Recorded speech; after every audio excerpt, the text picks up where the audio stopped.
We're going to get this thing rolling real quick here. The enemy ain't going to stop us on this one. Hey, there we go. Hey. I changed locations, and I think that'll probably help a little bit. Okay. Because I think maybe it was on my end since I kept freezing up. So right now it seems like pretty clear, and you're not freezing up yet. So we should be good to go.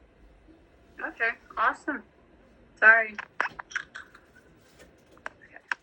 Can you hear me okay? Yeah, I can hear you. Okay. All righty. Well, let's get started. I appreciate you hopping here and willing to share your testimony. Now, what community were you from? You grew up Amish, is that correct?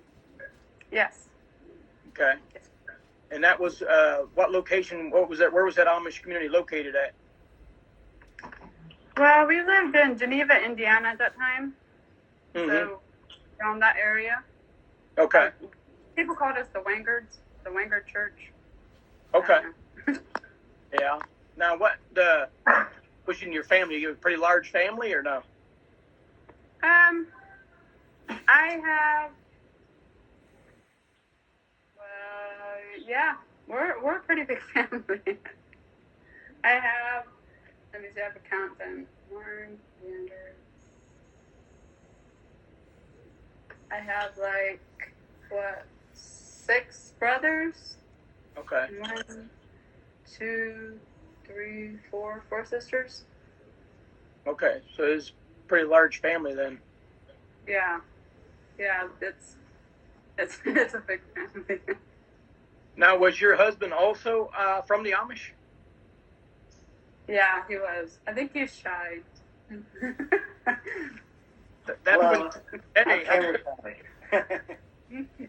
Hey, that's when you just turn the camera over on him.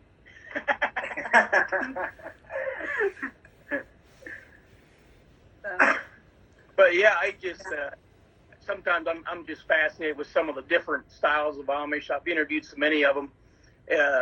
I'm just kind of curious on what kind of setting of the Amish you guys were in. Did you guys have bicycles to ride in that area? Bicycles? Yeah. Yeah, we were allowed to have bicycles. Honestly, I don't know if there was something that we weren't supposed to have. We were pretty, I don't know. We would have outgoing. we would have called you guys New Order. Yeah, that's basically what we were. Yeah, I've noticed some communities where they called themselves Old Order, and I wanted to call them New Order because they had so much more. They were so much more advanced than what we would have been in our community. So sometimes when they say Old Order, I'm like, wait a minute, that sounds like New Order. Yeah, we were definitely New Order. We were, yeah. Which I did go to some churches when I was younger that were more Old Order, on the Old Order side. So. Yeah. Now, did you guys have your own schools, private Amish schools, when you went to school? No. You go to public school? I went to public school. Oh, wow.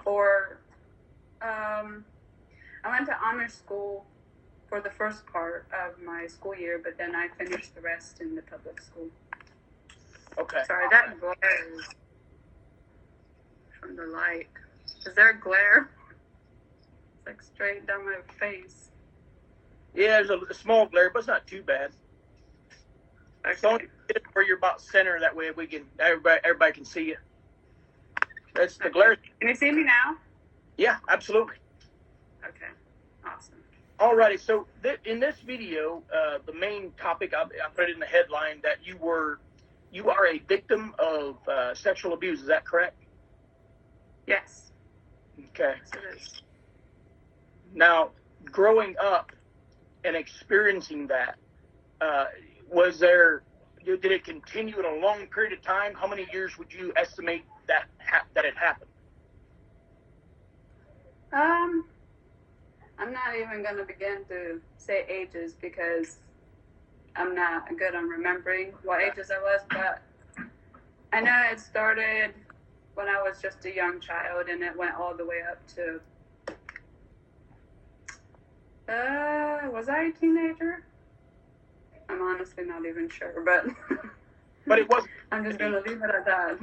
Right. It wasn't just one time deal, though. Yeah, Okay. it happened for quite a few years. Yeah. Okay. You don't have to say exactly who, but was it a family member then this was happening with? Yeah, it was my stepfather. Stepfather. Okay. Now, stepfather, did your mom get remarried or? Yeah, my mom and my dad had 2 kids, so I have a full sister, and she's handicapped. And my dad died in '03, I believe. So I would have been 5 at that time, and then she got remarried after that in '05. Okay. So, Gotcha. Did any of, because I've interviewed enough victims now to where lots of times I try to get a better understanding, like how that can continue happening for so long. Sometimes it happens for years and years and nothing's being done. So when this is playing out, is there was you able to tell anybody at all about it? um, sometimes when I would get so mad or angry when I was talking to somebody, it kind of slipped out. But no, for most of the part, I kept it hidden. I lied about it, and I was threatened not to tell anybody, so I didn't.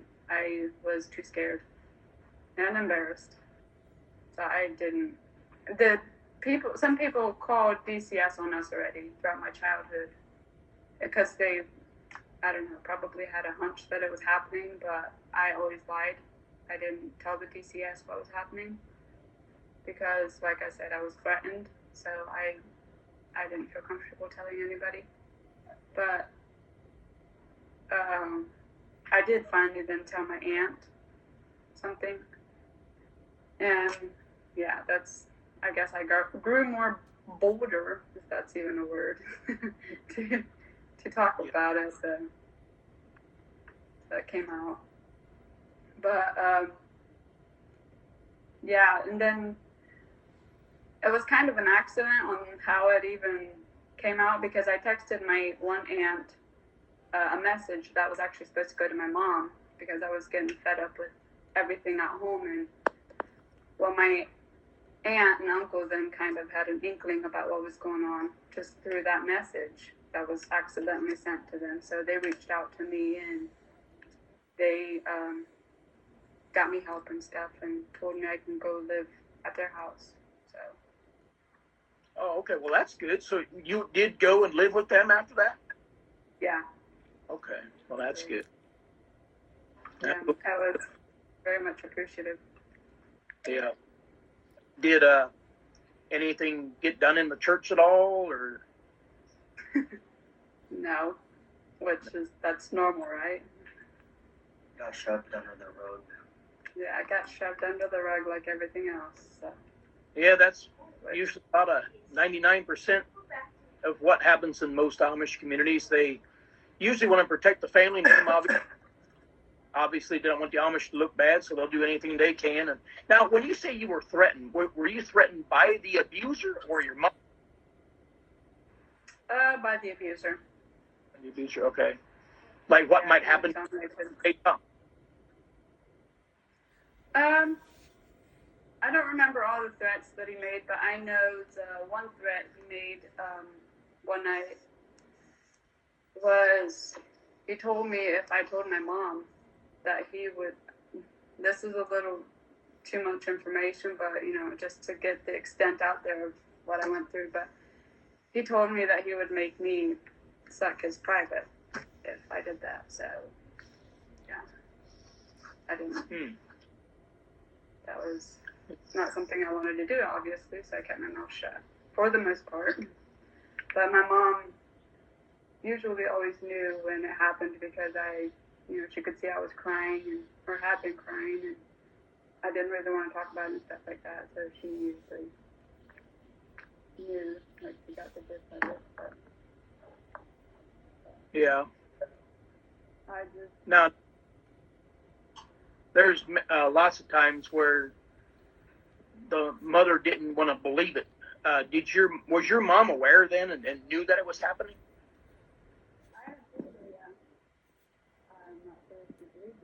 I can barely hear you. I said, yeah, I told her that it was happening. Okay. So she was aware of it. Yeah. Yeah, she was. Well, the first time that I can really remember was we were living in Bern. I don't know if you know what that is, Bern, Indiana. Yep. We were living like on the Highway 27, along Highway 27 or wherever. Yep. I don't, like, I've heard stories about when I was younger, like, he did stuff to me, like, touched me and stuff inappropriately, but I don't remember that. But the first time that I'm aware of it, like, really remember, is, my mom went to church that morning and left me and my sister at home. And I'm pretty sure one of my uncles was we had a shed outside. He was in the shed doing something with his buggy or whatever, and Marty, which that's his name, Martin Hildy, would be my stepdad. He told me to come to the bedroom because he was laying in the bed, and I was in the living room doing something with my handicapped sister. No, and there, I thought it was pretty strange. Like, I had a bad feeling that something wasn't right. So I went in the bedroom, and he put me on top of him and made me, feel his private parts and stuff. And, obviously I started to cry and stuff, and I don't exactly remember what all happened, but from what I remember, he called me a baby or something. I don't know. But yeah, I told my mom after she got home. But like I said, I don't know if she believed me or not. I know Marty probably lied. So. Yeah. And that's just the earliest ones that you could remember, but it's possible that it was probably happening before you even remember. You were so young. Yeah, that's the first time that I really remember. But I was around, like, sex was a normal thing around me when I was just a little kid. And I have a feeling that something else happened to me when I was way younger. Like, I can feel like there's dark memories still back there, but my mind hasn't, like, it's too traumatizing right now, so yeah. I can't remember. But the more I work through it, the more I talk about it, the more I remember. So I will eventually remember. Right. Well, I mean, I've talked to a lot of victims that have just been through so much to where they tried to block it out and almost got to where they don't want to believe it and try to just block it out. But later on in life, as you're obviously talking about it, sometimes a lot of those things come back to you. Yeah. Yeah, I have stuff written down here too, if that's okay if I read it off. Absolutely. So I will be looking down here. Sorry, my phone is very rockety. You're good. But okay. But I have some stuff here that I'll read off. You find me saying one time a lot because I don't specifically know what year it was and how old I was and stuff like that. But like I said, okay. I wrote down one time a lot, like I'm going to read now. So I said one time my mom was washing laundry. She was washing laundry over at Marty's brother's house, which he just lived across the field from us. And this was still when we lived in Bern, Indiana. And like it already happened to where he was inappropriate with me, so I got very scared and nervous when I was home alone with him. And when I knew that that he was the only one home, or like I was gonna be home alone with him, I literally ran across the field to where my mom was because I was so scared that I didn't want to stay home with him. Like, I didn't even think about it, I just ran. Like, I ran all the way through the field, and it was quite a ways to where my mom was because I did not want to be alone with him. And Marty, he was home, and I think my handicapped sister, she got home from school or something like that, and so he was alone with her. And when we got home, Like, my mom was mad at me because I left him alone with her. And me being a little child, you know, I wanted protection too. I didn't want that to happen to me either. I mean, I didn't want anything bad to happen to her, but, you know, I was a little kid. I didn't know any better. So I got in trouble. Not really, well, I don't know what you would call in trouble, but she got angry at me or aggravated. And when we got home, she had like marks on her face. I don't know if he spanked her, slapped her, what, but yeah, she had marks on her face. And I just feel like there was more that happened to her. And, you know, her being handicapped, she can't defend herself, obviously. And I just, I heard from other family members that,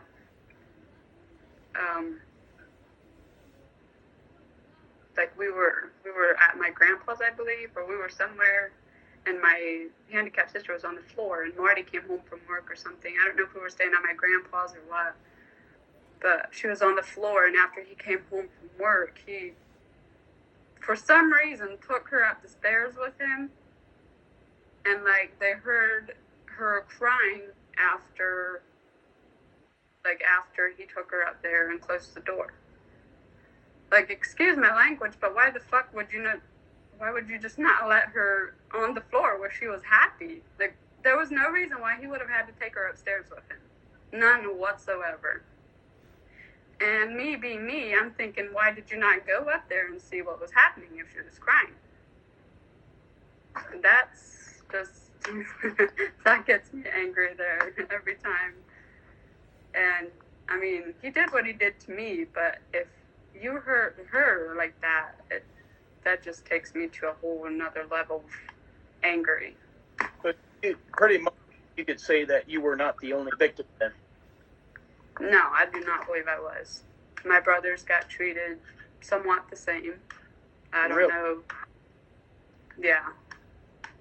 He can lie out of it all he wants, but I know the abuse, like I know the actions of an abused person, obviously, because I am one, sorry. Mm-hmm. My throat's getting a little dry. But, yeah, that's just some of the stuff that happened, and I have a whole list of it. Like, this other time we also moved around quite a bit. We went from, well, I mean, we still lived in Indiana, but we went from county to county and city to city, whatever. And this, after we moved, I think it was J County, maybe? I don't know. I'm very skeptical about saying counties because they, in court, yeah, can you please go? Sorry. But they had taken me to court already, and I had to testify against him recently after I left the Amish. Or not the Amish, sorry. After I left my home and went to go live with my brother and sisters with my aunt and uncle, if I can talk. But they told me that I had to testify against him, so I did. And I was nowhere near ready to testify against him. And I was not even comfortable being in the same room as them. Plus, their lawyers were like asking me all these questions. And my mind was so frazzled. And I know they're telling people that I lied in court, which I did. I did. But it was not about the abuse. I did not lie about the abuse. It was because I did not remember what age I was or what counties we were living at the time. I mean, like, I don't even know why that has to be so important, but I guess they maybe, I don't know if they didn't put him in jail because I lied, which it wasn't about the abuse, so I don't know, but. Yeah, well, a lot of defense attorneys work. Anything they can pick up, if you even know the county or get all that straight, which days, they'll just use anything they can. That's how they are. Yeah, I found that out. But, like, even just, you know, the buggies that we rode on. Do you know what a Johnny wagon is? Yep. Okay, well, Do you know what a small buggy? We called it a small buggy, little buggy. It didn't have it was mainly just a one-seater. Yeah, without the top. Yeah, we had those. Yeah.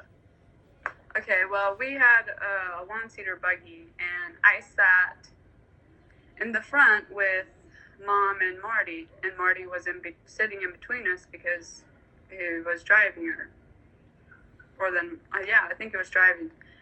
And he would be drinking, and he would, pretend like he's covering himself with the blanket, like he had his hands under the blanket, and he would try to touch my legs under the blanket.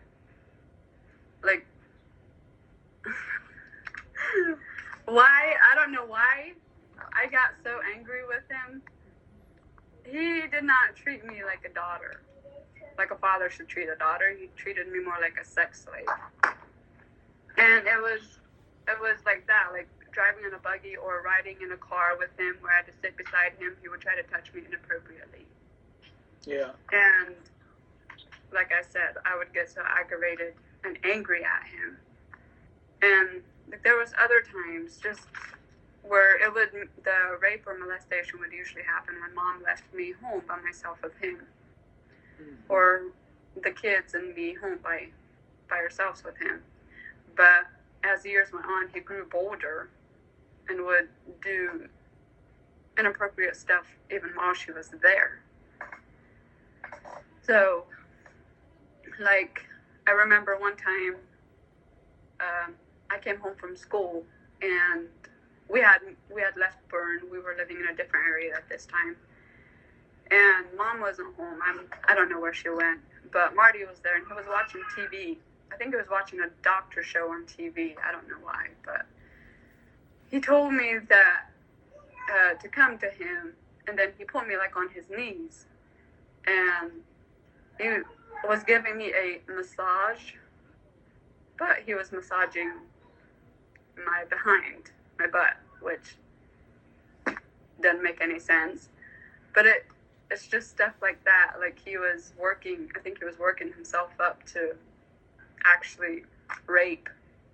I mean, first it was just kind of touching, but then it grew into actually penetration, if I can say that on here. Yeah. Right. But, hey, you said watching TV. Did you guys have TVs at that time? Yeah. Really? Like I said, this church wasn't very... They weren't supposed to, I guess, but we did.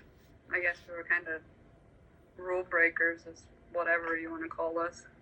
Yeah. But, even at night, after I'd showered or whatever, I would be in my nightgown or night clothes or whatever I was wearing.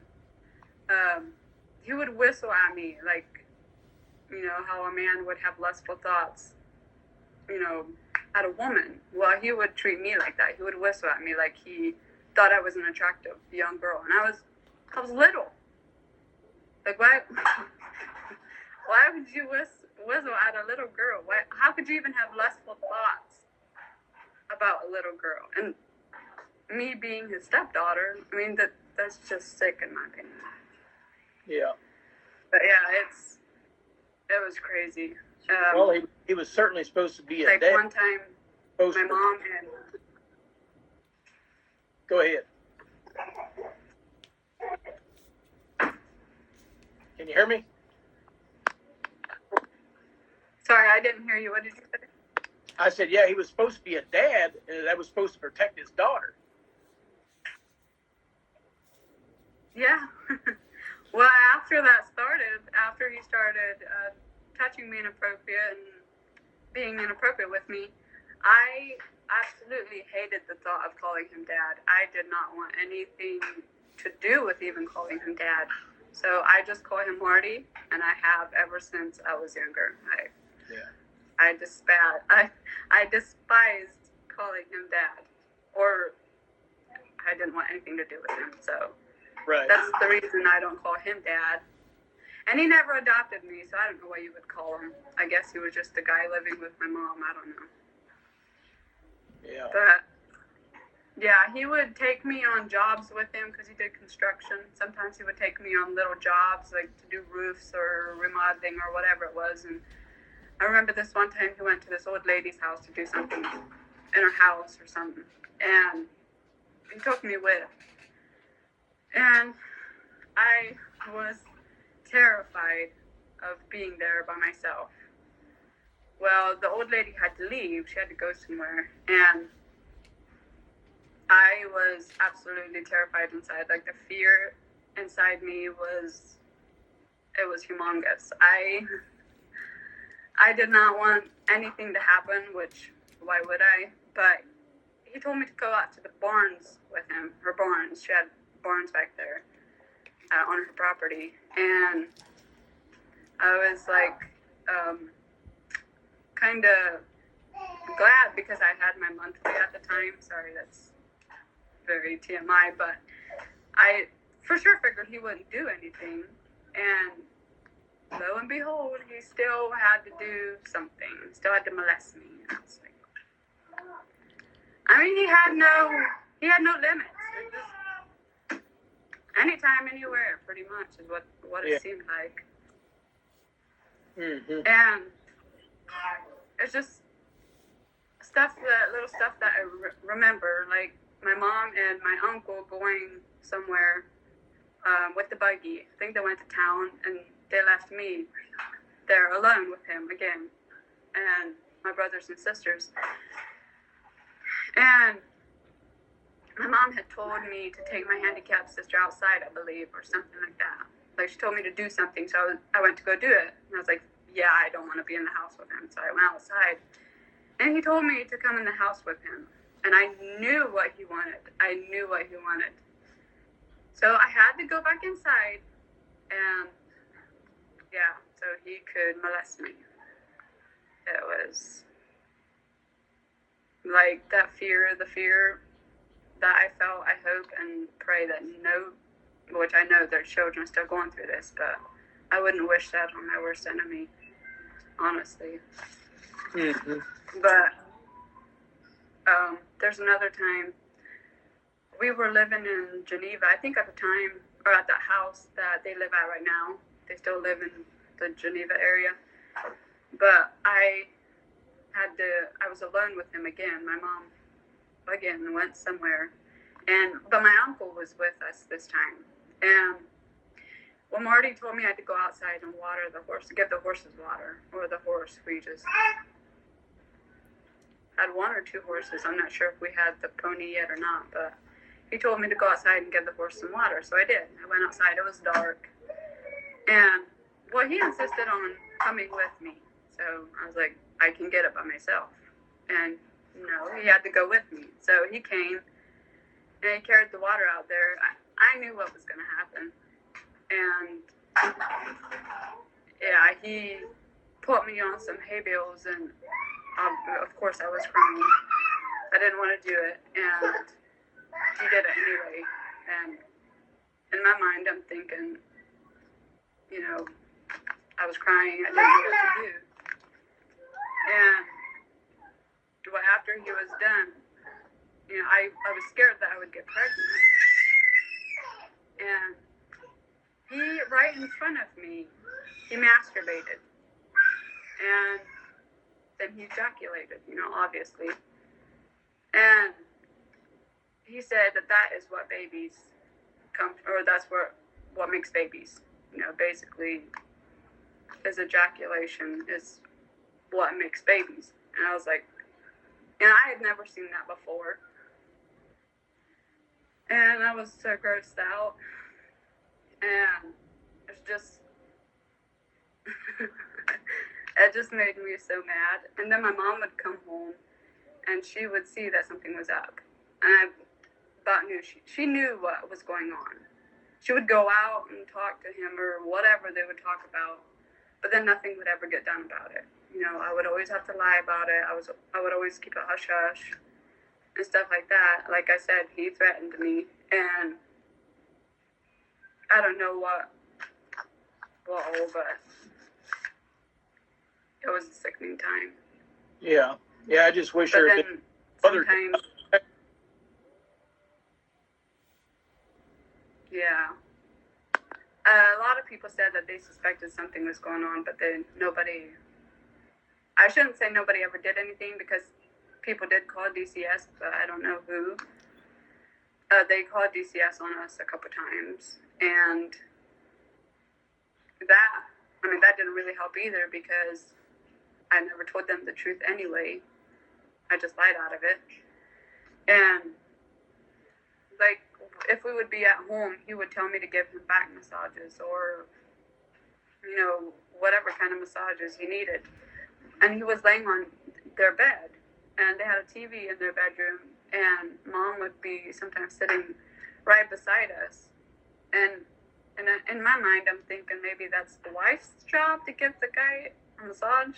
I mean, am I wrong? I don't know.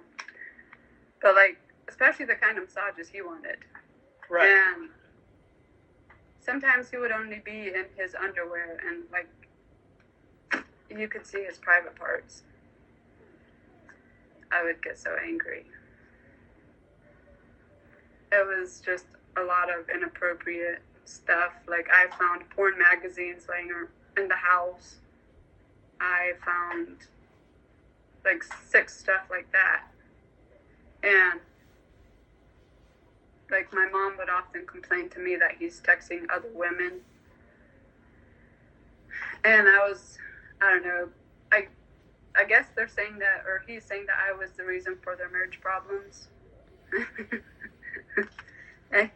Even though he was, texting other women and doing inappropriate stuff with his kids. But yeah, I was the fault for everything, But yeah. Yeah, I don't know. Great.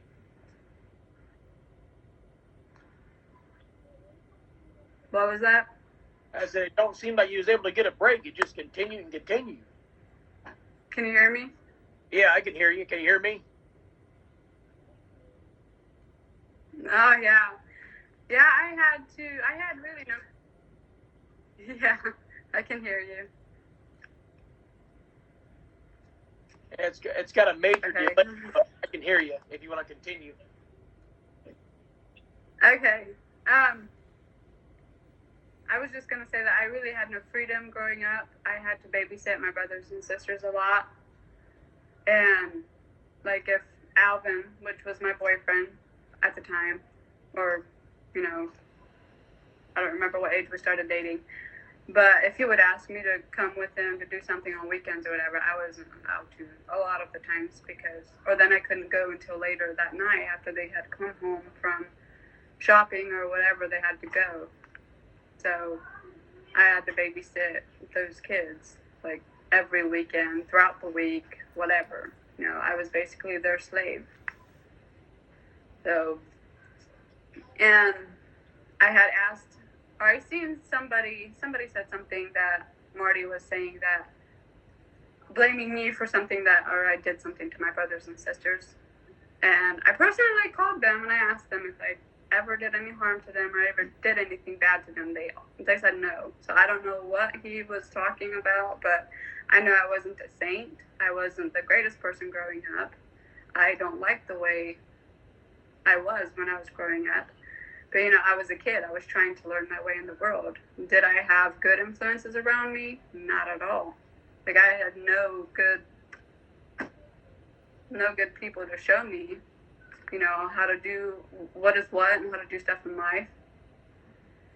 So, yeah, I did stuff. I mean, this is very embarrassing for me to say, but in my opinion, it just further explains or proves that I was sexually, like, raped and molested. But I sexually experimented with other girls. And, at that age, at the young age that I was when I did that, no little kid should know how to do anything like that. Right. Like, they shouldn't know anything. And in my opinion, that just further proves that there was something going on with me, like something, and someone was doing something to me. So yeah, I I did some pretty horrible stuff. I mean, in my opinion, it wasn't good. Like the experimenting that I did, but I should have never done that. But I owned up to it, and I regret it daily. But I asked God for forgiveness, and I mean, I believe He forgave me. So, yeah. You get any counseling at all to help with any of this, or? When I first left the Amish, I had some, but in my opinion, it didn't work. It didn't help me at all. But now I'm getting more help, and I'm working through it slowly but surely.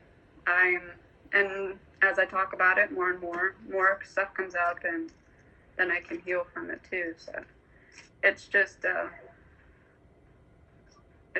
kind of one day at a time, Right. So yeah, I don't know what lies they're telling people, but I just know that they're saying lies about me to other people, like as to why he's not in jail, or what, that I'm lying in court. And if anybody heard those lies, I just want to say it's not true, or not, not in my opinion. So he's a very sick man, and they still have 3 kids. They had 3 kids after their other kids got taken away. They had 3 other kids. So there's still 3 more kids at home.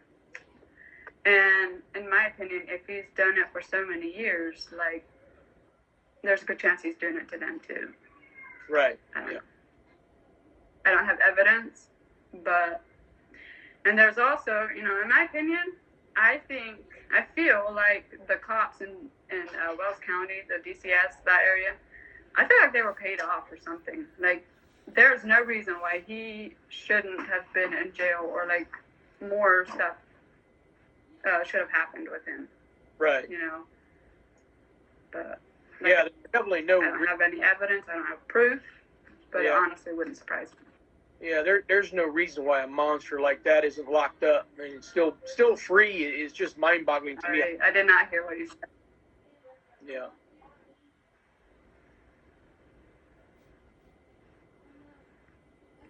Can you hear me? Yeah, I know.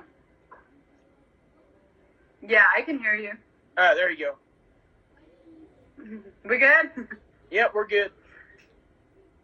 I think there's still a delay. Yeah, there's a delay. Okay. As long as I can hear you, I'll let you continue. It doesn't really matter if there's a delay. I'll just let you continue on. Okay. All right.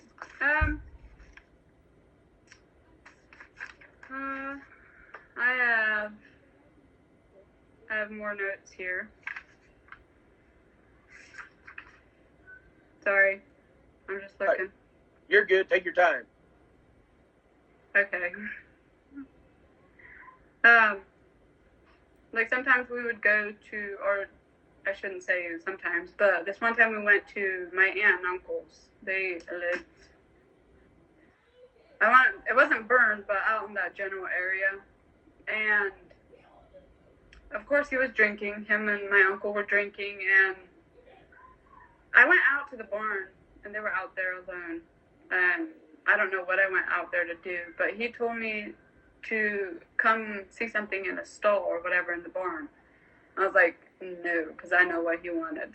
So I got the heck out of there, and and my uncle was standing right there. Like, he didn't even care that it was happening, or that I don't know if he knew what was going to happen, but I about knew what he wanted. Right. And yeah, I'm very surprised that more of my family don't stick up for me, but mainly for him.